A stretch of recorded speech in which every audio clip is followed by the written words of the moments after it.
terms for getting drunk. Faded. Wasted. Blitz. Perv. Plastered. Hammered. Tore down. Thrashed. Bullied. Sloshed. Alcohol is the #1 drug of choice for today's teenagers.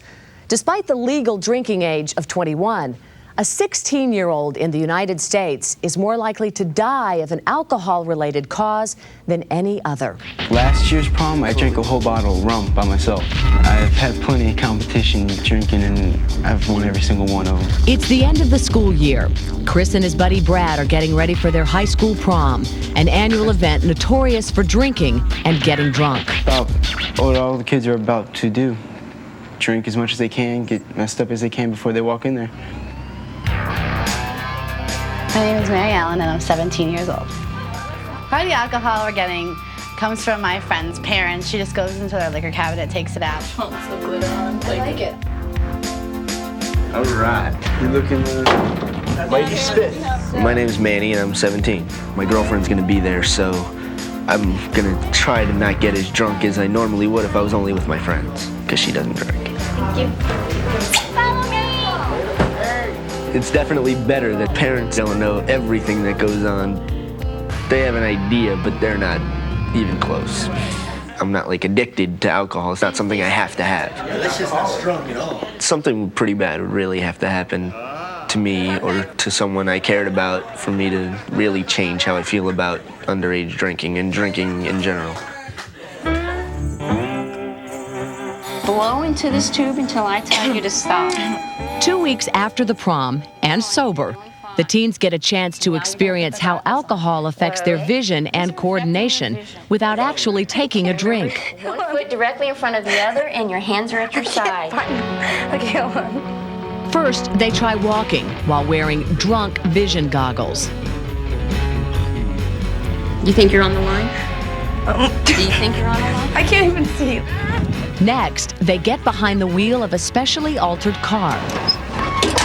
Everything okay, Chris? How come you're taking so much road if everything's okay?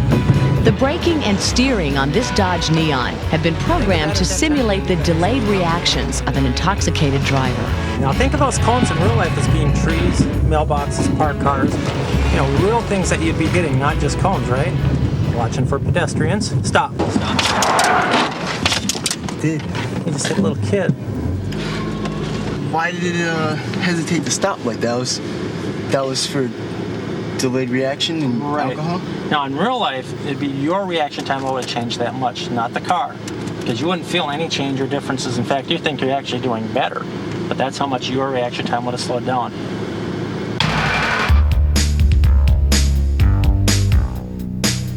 Just go right on in. I'm really scared to see this. To learn more about the other side of getting drunk, Manny and Mary Ellen were invited to spend the afternoon with the Dade County Medical Examiner. The teens had no idea what to expect. Oh my God. This is a couple, a boyfriend, girlfriend. Two real livers. A real liver. They were in an automobile accident. He's in his mid-30s, they both are. How long ago did they? These were yesterday. Wow. And if you feel the difference, I want you to feel the difference. Because this is nice brown color, this is fatty from all the fatty buildup. This is her liver. Take your fingers and pinch it. See it's soft? Yeah. That's a normal, healthy liver. Go ahead, stick your finger in it. Wow.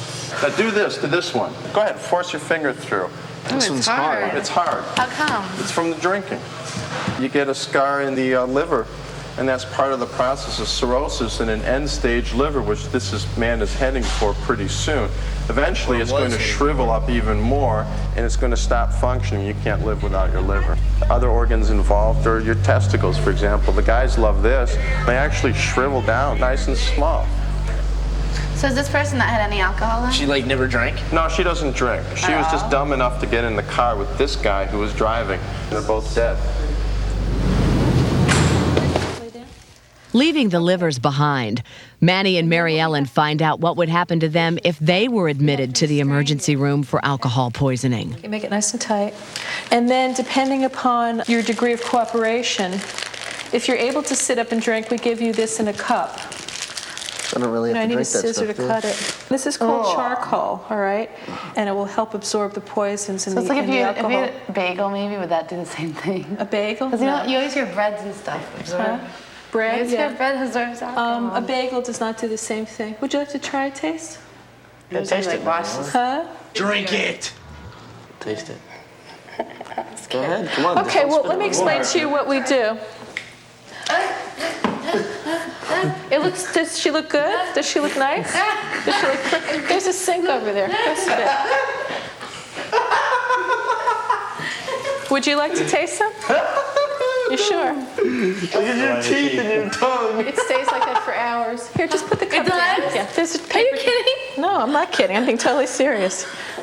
If a patient is totally passed out and having trouble breathing, we have to intubate them. Look at this tube. That's not gonna Could fit you- in my How nose. do you get it to go like? With an enormous amount of force, and it's very unpleasant. We're a normal mom and dad, just like your mom and dad's. This is our son, Larry. His birthday would have been tomorrow. He'd been 28 years old. That's his prom. That was when he graduated. You know, eventually in your life, you plan to lose your mother. You plan to lose your father. You know, maybe your spouse as you get older. But you never plan to bury one of your children. And it's something that's really hard to deal with. Larry Wooten was a junior at the University of Florida. On a Monday night in 1991, he went to a bar with his friend Steve, who held the record for 22 shots of alcohol consumed in an hour. Larry decided to beat that record. On the 12th shot, he almost threw up. He was about to get sick. And, you know, we thought that was funny, of course. He kept going. He did the 23 shots, fell on the way out the door. Had to pick him up. We walked. I carried him there, kind of like carrying him. He was stumbling. And we put him in the back, and we drove the car. My roommates and I decided we would put him in my bathroom. We laid him down on his side, just in case, because he'd been throwing up. When we went to bed, it was about 3 hours later. We thought we heard him snoring, but that wasn't snoring. His hands were blue. His feet were blue. You know, we called the paramedics. And I was praying, man. I was praying that he would come out of it. But When we got to Gainesville, well, that's when the reality hit, you know, because they're all crying and they asked us to go in and see him, and he didn't want me to go in there, and I said, no, I have to do this. And I did. I went in there. That's when it hit. He was gone. and it was Aunt Judy, and she was like, how could someone have let him do this? And she said, Steve, you weren't there, were you? And that will always stick into my head. And I was like, I was sitting right next to him, paying him for the stuff. But you know, when you're all partying, you don't know your Easy limit. to keep going and going. You forget. It's really, it's death certificate. That's all we have. That's all we got. 21 years. One stupid night, man. One pointless night. They were best friends, just like me and Chris, blonde hair, blue eyes, you know. And it's just, I mean, it can happen. You know, I mean, you touched me. I'm glad. That's what we're here to do. Can I hug him? I gotta hug him. You even made me cry. That's what I'm here for. Sorry. It's okay. The awful news came late one night, long before the morning light. The tears, the hurt, could not compare to the way that I felt when I saw you there.